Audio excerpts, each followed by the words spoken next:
Hi friends, welcome back to our channel. എല്ലാ കൂട്ടുകാർക്കും 6ാം ക്ലാസ്സിലെ കേരള പാഠാവലിയുടെ ഒന്നാമത്തെ പാഠഭാഗത്തിലേക്ക് സ്വാഗതം. അപ്പോൾ നമ്മൾ നോക്കാൻ പോകുന്നത് പുതിയ ടെക്സ്റ്റ് ബുക്കിലെ ഒന്നാമത്തെ പാഠഭാഗമാണ്.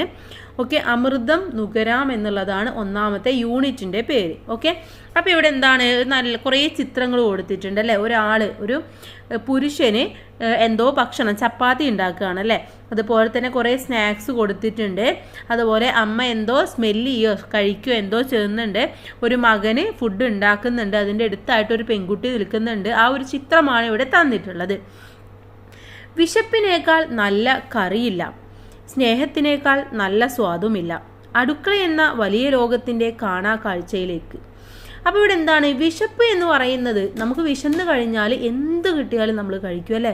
നമുക്ക് ശരിക്കും ഒന്ന് വിശന്നാൽ മതി. ഇനി വിശപ്പില്ലാത്ത സമയത്താണെങ്കിലാണ് നമുക്ക് ഡിമാൻഡ് കൂടുക. എനിക്കിത് പറ്റില്ല അമ്മേ, എനിക്കിത് ഇഷ്ടമല്ല അമ്മേ, അത് ഇഷ്ടമല്ല, ഇത് ഇഷ്ടമല്ല എന്നൊക്കെ പറഞ്ഞിട്ട് നമ്മൾ പറയുന്നത് നമുക്ക് വിശപ്പില്ലാത്തപ്പോഴാണ്. വിശപ്പുണ്ടെങ്കിൽ നമുക്ക് എന്ത് കിട്ടിയാലും കഴിക്കും. അത് നല്ല സ്വാദും ഉണ്ടായിരിക്കും. ഇനി അത് സ്നേഹത്തോടെയാണ് വിളമ്പുന്നത് എങ്കിലോ അത് ഒന്നും കൂടെ സ്വാദ് കൂടുകയാണ് ചെയ്യുന്നത്. അപ്പോൾ അടുക്കള എന്ന ലോകത്തിലേക്കാണ് ഇവിടെ നമ്മളെ കൊണ്ടുപോകുന്നത്. സദ്യയുടെ വിഭവങ്ങളിൽ പ്രധാനപ്പെട്ടതാണ് എരിശ്ശേരി. കായയും ചേനയും കഴുകി നുറുക്കി ഉരുളിയിലിട്ട് മുളകുപൊടി തൂവും. അളവ് കുറച്ചാണ് ഇതിൽ മുളകും മഞ്ഞളും ചേർക്കേണ്ടത്. തേങ്ങ തനിയെ വളരെ മാർദ്ദവത്തിൽ അരച്ചെടുത്ത് മാറ്റിവെക്കും. ഇത് ചെറിയ ഉരുളിയിൽ വെളിച്ചെണ്ണ ഒഴിച്ച് അതിലാണ് പാകപ്പെടുത്തുക. ഈ വറവിൻ്റെ പാകമാണ് എരിശ്ശേരിയുടെ രുചിയുടെ അടിസ്ഥാനം. കുറച്ചു തേങ്ങ അല്പം ജീരകം ചേർത്ത് നന്നായി അരച്ച് വെന്ത കഷ്ണത്തിൽ കലക്കി ഒഴിക്കുന്നു. ഈ കൂട്ടാൻ അധികം തിളക്കാൻ പാടില്ല, സ്വാദും മണവും നഷ്ടപ്പെടുമത്രേ.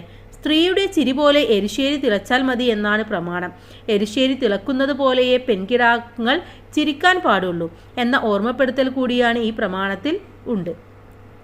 കാലപ്പകർച്ചകൾ എന്ന ദേവകി നിരയങ്കോടി എഴുതിയതാണ്. അപ്പോൾ ഇവിടെ എരിശ്ശേരി എങ്ങനെയാണ് ഉണ്ടാക്കുന്നത് എന്ന ഒരു റെസിപ്പിയാണ് നമുക്കിവിടെ പറഞ്ഞു തന്നിട്ടുള്ളത്. അതിൻ്റെ കൂടെ തന്നെ ഒരു കാര്യം കൂടെ പറഞ്ഞിട്ടുണ്ട്.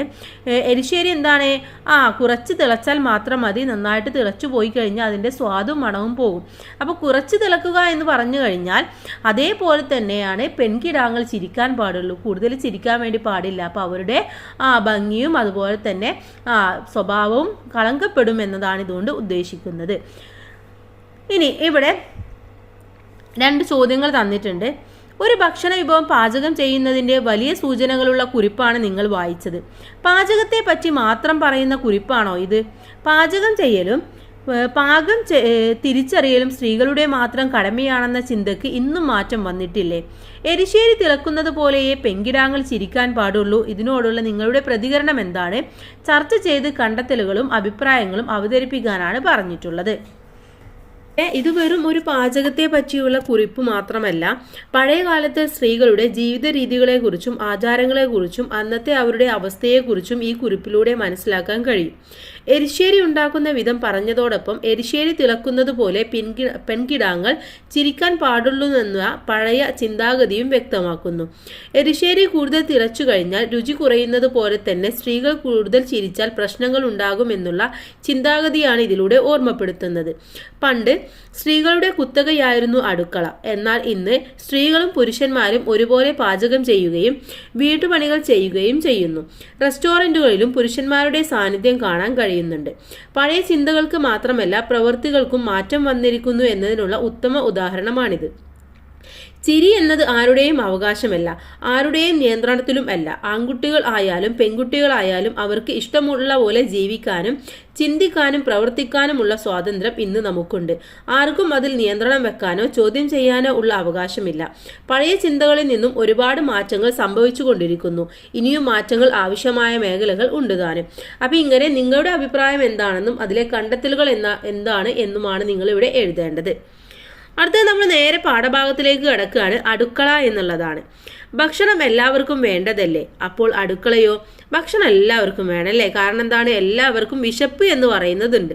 പക്ഷെ അടുക്കള പലപ്പോഴും സ്ത്രീകൾക്ക് മാത്രമായിട്ട് മാറിക്കൊണ്ടിരിക്കുന്നു. അതിന് ഒരുപാട് മാറ്റം ഇപ്പോൾ സംഭവിച്ചിട്ടുണ്ട്. പണ്ട് കാലത്താണെങ്കിൽ അത് അവരുടെ കുത്തകയാണെന്ന് തന്നെ നമുക്ക് പറയാൻ വേണ്ടി പറ്റും. അപ്പോൾ അടുക്കളയെ കുറിച്ചിട്ടുള്ള ഒരു കവിതയാണ് തന്നിട്ടുള്ളത്. നെല്ലും ഗോതമ്പും ചോളവും ബാർലിയും കരിമ്പും മുന്തിരിയും മധുര നാരങ്ങയും മത്സരിച്ചു വിളയുന്ന ഈ താഴ്വരയിൽ ആടും കോഴിയും താറാവും പന്നിയും ഒരുമിച്ചു മേയുന്ന ഈ വീട്ടിൽ ആരു മറന്നുവെച്ചു ഈ അടുക്കള?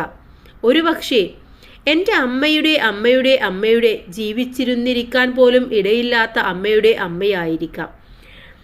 ഇവിടെ എപ്പോൾ ഒരാൾ കറിക്കു നുറുക്കിക്കൊണ്ടിരിക്കുന്നു, എപ്പോഴും ഒരാൾ കറിക്ക് നുറുക്കിക്കൊണ്ടിരിക്കുന്നു, മീൻ നന്നാക്കിക്കൊണ്ടിരിക്കുന്നു, ഇറച്ചി വെട്ടിക്കൊണ്ടിരിക്കുന്നു, അരിയോ ഗോതമ്പോ ആട്ടിക്കൊണ്ടിരിക്കുന്നു, മല്ലിയോ മുളകോ അരച്ചുകൊണ്ടിരിക്കുന്നു, ഇഞ്ചിയോ പുതിനയോ ചതച്ചുകൊണ്ടിരിക്കുന്നു, അടുപ്പത്ത് തിളക്കുന്നതിൽ നിന്ന് കുറച്ചെടുത്ത് എരിവും പുളിയും ഉപ്പും മധുരവും പാകം നോക്കിക്കൊണ്ടിരിക്കുന്നു, എഴുന്നേറ്റു കൈ കഴുകിക്കൊണ്ടിരിക്കുന്നു, ഒന്നിരിക്കാൻ പോലും സമയമില്ലാത്ത ധൃതി പോലെ നിലത്തും മേശപ്പുറത്തും ബാക്കിയായവ തുറച്ചു വൃത്തിയാക്കിക്കൊണ്ടിരിക്കുന്നു, പാത്രം കഴുകി നിരത്തി വെച്ചുകൊണ്ടിരിക്കുന്നു.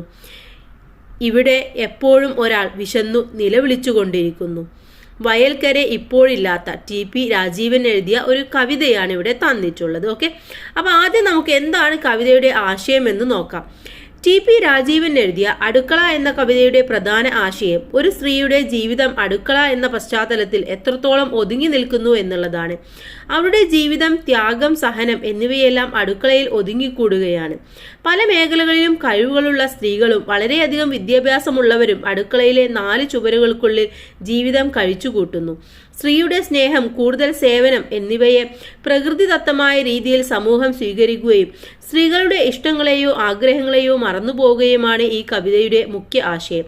പാചകത്തിലും വീട്ടിലെ ബാക്കിയുള്ള അംഗങ്ങളുടെ സന്തോഷത്തിനും തൃപ്തിക്കും വേണ്ടി തൻ്റേതല്ലാത്ത എല്ലാ താല്പര്യങ്ങളെയും മാറ്റി നിർത്തപ്പെടുന്നു. തൻ്റെ ക്ഷീണം, വിശപ്പ്, അസ്വസ്ഥതകൾ ഇവയെല്ലാം മാറ്റി കുടുംബത്തിന് വേണ്ടി രുചികരമായ ഭക്ഷണം പാകം ചെയ്യുക എന്നത് മാത്രമാണ് സ്ത്രീയുടെ ജോലി എന്ന ഒരുതരം സമൂഹത്തിൻ്റെ നേർക്കാഴ്ച തന്നെയാണ് ഈ കവിത. കുടുംബത്തിലെ എല്ലാ ആളുകളുടെയും വയറു നിറക്കാൻ കഷ്ടപ്പെടുന്ന അവൾക്ക് സ്വന്തം വയറു നിറക്കാൻ സാധിക്കാതെ വരുന്ന സാഹചര്യങ്ങളും അതിനെ വില കൽപ്പിക്കാത്ത സമൂഹവും ഇതിലൂടെ ഓർമ്മിപ്പിക്കുന്നു. കവിത വായിക്കുന്നവരുടെ മനസ്സിൽ ഒരുപാട് ചിന്തകളും സമൂഹ കാഴ്ചപ്പാടുകളെ കുറിച്ചും ചിന്തകൾ ഉണർത്തുകയും ചെയ്യുന്നു. ഓക്കെ, അപ്പോൾ ഇതാണ് ഈ ഒരു കവിതയുടെ ആശയം എന്ന് പറയുന്നത്. ഇനി നേരെ നമുക്ക് കവിതയിലേക്ക് കിടക്കാം. ഒന്നാമത്തെ ചോദ്യം, നാടിൻ്റെയും വീടിൻ്റെയും സമൃദ്ധിയെക്കുറിച്ച് കവിതയിൽ എന്തെല്ലാം പറയുന്നുണ്ട്? എന്താ പറയുന്നത്? സമൃദ്ധി നിറഞ്ഞ ഈ നാടിനെ കുറിച്ചാണ് കവിതയിൽ പറഞ്ഞിരിക്കുന്നത്. നെല്ലും ഗോതമ്പും ചോളവും ബാർലിയും കരിമ്പും മുന്തിരിയും മധുര നാരങ്ങയും വിളയുന്ന ഒരു സമ്പന്നമായ താഴ്വര, കൂടാതെ ആടും കോഴിയും താറാവും പന്നിയും മേയുന്നു. ഇതിൽ നിന്നും ആ നാടിനെക്കുറിച്ചും വീടിനെക്കുറിച്ചും അവിടുത്തെ സമൃദ്ധിയെക്കുറിച്ചും വളരെ വ്യക്തമായി മനസ്സിലാക്കാം. രണ്ടാമത്തേത്, അടുക്കളയിൽ എപ്പോഴും തുടർന്നുകൊണ്ടിരിക്കുന്ന പണികൾ എന്തെല്ലാമാണ്? എന്തൊക്കെയാണ്? കറിക്ക് നുറുക്കുന്നു, മീൻ വൃത്തിയാക്കുന്നു, ഇറച്ചി വെട്ടുന്നു, അരി ഗോതമ്പ് അരക്കുന്നു, മല്ലി മുളക് അരക്കുന്നു, ഇഞ്ചി പുതിന ചതക്കുന്നു, പാകമായോ എന്ന് നോക്കുന്നു, കൈ കഴുകുന്നു, നിലം വൃത്തിയാക്കുന്നു, പാത്രങ്ങൾ കഴുകുന്നു തുടങ്ങിയ എണ്ണിയാൽ ഒടുങ്ങാത്ത പ്രവൃത്തികളാണ് അടുക്കളയിൽ ചെയ്തുകൊണ്ടിരിക്കുന്നത്. മൂന്നാമത്തേത്, ഈ ജോലികളെല്ലാം നടക്കുമ്പോഴും അവിടെ വിശപ്പ് ബാക്കിയാവുന്നു എന്ന് സൂചിപ്പിക്കുന്ന വരി ഏതാണ്? ഇവിടെ എപ്പോഴും ഒരാൾ വിശന്നു നിലവിളിച്ചു കൊണ്ടിരിക്കുന്നു എന്ന വരിയാണ്. അഥവാ ചെയ്തു തീരാത്ത പണികൾ തുടർന്നു കൊണ്ടിരിക്കുമ്പോഴും അടുക്കളക്കാരിയുടെ വയറ് വിശന്നുകൊണ്ടേയിരിക്കുന്നു എന്നതാണ് ഇതിലൂടെ അർത്ഥമാക്കുന്നത്. അടുത്തത്, വിശന്നു നിലവിളിക്കുന്നവർ എന്നുള്ളതാണ്. ഒന്നാമത്തേത്, അടുക്കളയിൽ വിശന്നു നിലവിളിച്ചു കൊണ്ടിരിക്കുന്നത് ആരൊക്കെയാണ്? കുട്ടികളും അനാഥരും ഭക്ഷണം ലഭിക്കാത്തവരും ആയിരിക്കും അടുക്കളയിൽ വിശന്നു നിലവിളിച്ചു കൊണ്ടിരിക്കുന്നത്. ഇനി ഇത്രയും സമൃദ്ധമായ അടുക്കളയിൽ എപ്പോഴും ഒരാൾ വിശന്നു നിലവിളിക്കാൻ കാരണം എന്താവും ചർച്ച ചെയ്ത് കുറിപ്പ് തയ്യാറാക്കുക. എന്തുകൊണ്ടാണ്?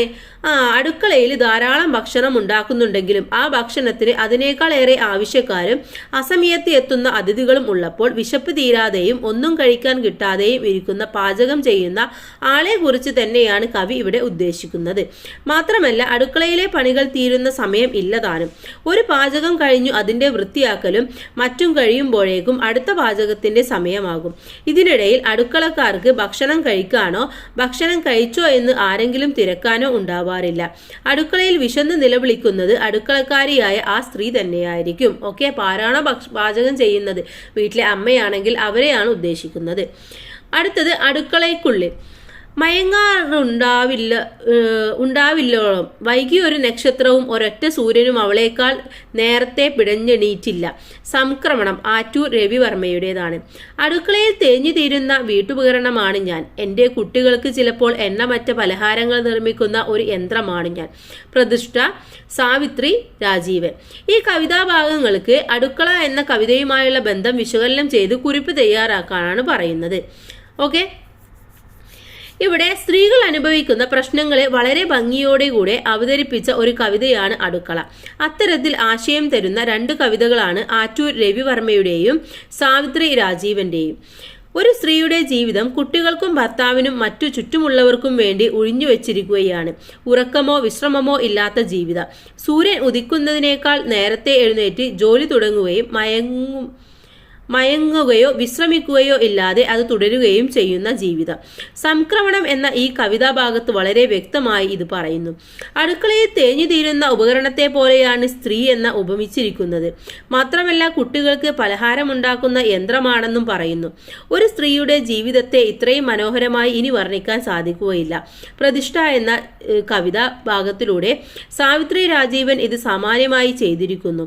സ്ത്രീകളുടെ ജീവിതവുമായി ബന്ധപ്പെട്ട അല്ലെങ്കിൽ അവരുടെ വിഷമങ്ങളെയും മാനസികാവസ്ഥയെയും വളരെ മനോഹരമായാണ് ഈ 3 കവിതകളിലും വർണ്ണിച്ചിരിക്കുന്നത്.